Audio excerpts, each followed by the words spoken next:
이 시간 하나님께서 우리에게 주시는 생명의 말씀은 시편 79편 1절에서 13절 말씀입니다. 하나님이여, 이방 나라들이 주의 기업의 땅에 들어와서 주의 성전을 더럽히고 예루살렘의 돌무더기가 되게 하였나이다. 그들이 주의 종들의 시체를 공중의 새에게 밥으로 주의 성도들의 육체를 땅의 짐승에게 주며 그들의 피를 예루살렘 사방에 물같이 흘렀으나 그들을 매장하는 자가 없었나이다. 우리는 우리 이웃에게 비방거리가 되며 우리를 애워싼 자에게 조소와 조롱거리가 되었나이다. 여호와여, 어느 때까지니이까 영원히 노하시리이까? 주의 질투가 불붙듯 하시리이까? 주를 알지 아니하는 민족들과 주의 이름을 부르지 아니하는 나라들에게 주의 노를 쏟으소서. 그들이 야곱을 삼키고 그의 거처를 황폐하게 함이니이다.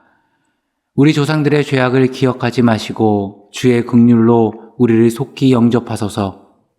우리가 매우 가련하게 되었나이다. 우리 구원의 하나님이여, 주의 이름의 영광스러운 행사를 위하여 우리를 도우시며 주의 이름을 증거하기 위하여 우리를 건지시며 우리 죄를 사하소서. 이방 나라들이 어찌하여 그들의 하나님이 어디 있느냐 말하나이까? 주의 종들이 피 흘림에 대한 복수를 우리의 목전에서 이방 나라에게 보여주소서. 갇힌 자의 탄식을 주 앞에 이르게 하시며 주기로 정해진 자도 주의 크신 능력을 따라 보존하소서. 주여, 우리 이웃이 주를 비방한 그 비방을 그들의 품에 7배나 갚으소서. 우리는 주의 백성이요 주의 목장의 양이니 우리는 영원히 주께 감사하며 주의 영예를 대대에 전하리이다. 아멘. 오늘은 흔들리지 않는 한 가지라는 제목으로 하나님 말씀 증거하도록 하겠습니다. 시편 79편은 탄식시로 분류가 됩니다. 일반적으로 탄식시는 첫 번째, 하나님을 찾고, 두 번째, 하나님 앞에서 자신의 고난을 탄원합니다. 세 번째, 하나님이 부어주시는 회복과 응답을 간구하고, 네 번째, 하나님을 향한 신뢰로 나아갑니다. 그리고 마지막으로 다섯 번째, 하나님을 찬양하는 이러한 구조의 형태를 띠고 있는 시가 바로 탄식시입니다. 그리고 화자의 성격에 따라 개인의 탄식시가 있고 공동체의 탄식시가 있는데, 오늘 본문은 공동체 탄식시라고 보시면 됩니다. 이 시편은 배교한 이스라엘에게 심판이 임한 후 지은 시입니다. 이 시는 이스라엘이 주의 성전을 더럽히고 예루살렘의 돌무더기가 되어진 이후 지은 시라는 거죠. 그리고 이러한 처참한 고국의 상황을 바라보며 시인은 하나님의 긍휼과 용서하심을 구하며 죄의 용서를 구하는데, 그는 자신들을 위해서가 아니라 주의 이름을 위해서 우리의 허물을, 죄를 용서해달라 기도합니다. 이러한 상황에서 시인은 하나님께 죄를 용서해달라 기도하는데, 그는 자신들을 위해서가 아니라 예수 그리스도 주님의 이름을 위해 죄를 용서해달라 기도합니다. 오늘 시편 79편을 우리가 보게 되면 당시 이스라엘의 처참한 상황을 1절부터 4절까지 생생하게 그려주고 있는데요. 이방 나라들이 이스라엘을 침략하고 예루살렘 성전의 기물을 찬탈해가며 예루살렘은 돌무더기가 되어버린 겁니다. 또 이스라엘 백성의 시체는 공중의 새들과 땅의 짐승들의 먹잇감이 되었고, 거리마다 죽은 시체에 피가 가득한데 그들의 시체를 매장해 줄 사람조차 없는 현실입니다. 그런 모습을 보며 비방하고 조롱하는 이민족의 조소가 가득한 상황이죠. 그리고 이러한 처참한 상황이 꽤 오랜 시간 호전되지 않고 지속되었고 상당한 시간도 흘렀을 겁니다. 5절 보시면 여호와여, 어느 때까지니까 영원히 노하시리이까? 주의 질투가 불붙듯 하시리이까? 예를 들어 우리가 무거운 것을 들고 있는 미션을 하고 있다고 생각해 보십시오. 그러면 무거운 것을 들자마자 이거 도대체 언제까지 해야 돼? 라고 소리치는 사람이 있나요? 아니죠. 버티고 버티다가 정말 한계까지 가까워 왔을 때, 그때 도대체 언제까지 일해야 돼? 라고 소리치지 않습니까?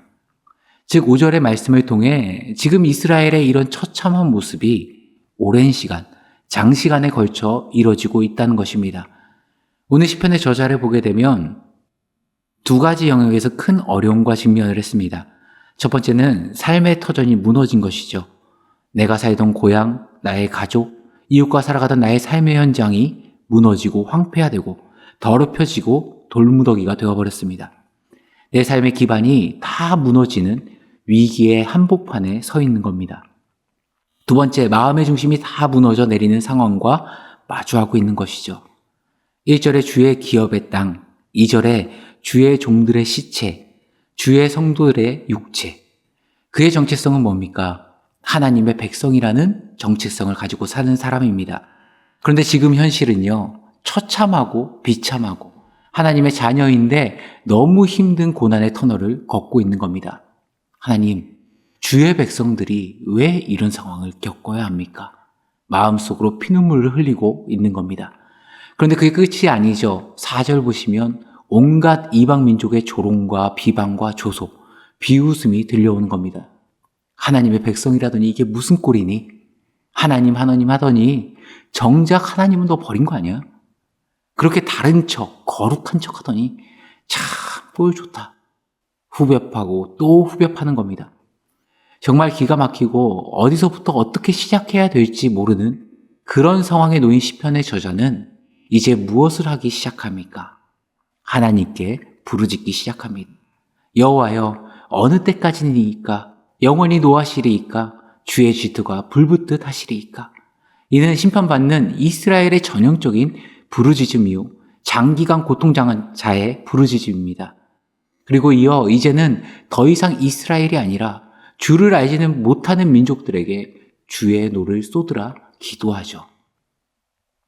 6절과 7절을 보시면 주를 알지 아니하는 민족들과 주의 이름을 부르지 아니하는 나라들에게 주의 노를 쏟으소서. 그들이 야곱을 삼키고 그의 거처를 황폐하게 함이니이다. 또 무엇을 구하죠? 8절부터 10절 이하에 보면 철저하게 하나님의 긍휼, 하나님의 인애를 호소하며 나아갑니다. 주여 우리를 불쌍히 여겨 주옵소서. 그러면서 마지막에 이렇게 고백하죠. 13절에 우리는 주의 백성이요 주의 목장의 양이니 우리는 영원히 주께 감사하며 주의 영예를 대대에 전하리이다. 저는 이 13절의 마지막 고백이 저의 마음 가운데 큰 울림이 되었습니다. 내 삶이 다 무너지고 피폐해지고 주변의 모든 이들이 조롱하고 비웃으며 마음의 중심마저도 무너진 그 상황에서 그는 끝까지 무엇을 붙들고 무엇을 고백합니까? 하나님이여, 우리는 하나님의 백성입니다. 주님의 양입니다. 하나님을 끝까지 놓지 않고 있었다는 겁니다. 사랑하는 성도님들, 우리는 우리 인생 가운데서도 위기와 조우할 때가 있습니다. 위기 앞에 원망으로 반응하는 것, 실망으로 외면하는 것, 다른 방법과 비책을 찾아가며 사람을 의지하는 것, 이것은 누구라면 다 할 수도 있는 방법들입니다. 어린아이도 할 수 있고요. 심지어 하나님을 믿지 않는 사람도 할 수 있는 방법입니다. 하지만 우리가 정말 하나님의 자녀라면 그 위기 앞에서도 설령 내 삶의 기반이 다 무너지는 상황 속에서도 무엇만은 놓치면 안 됩니까? 하나님, 우리 주님, 저는 하나님의 백성입니다. 저는 주의 기르시는 양입니다.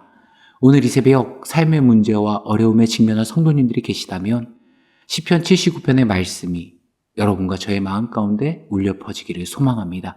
그래서 상황이 아니라 신앙이 깊어지고 얕아지고 상황에 따라서 변하는 것이 아니라 어떠한 상황인들 그리 아니하실지라도 요동없이 하나님의 자녀로 굳게 서는 영혼의 모든 가족들 되시길 간절히 축원합니다.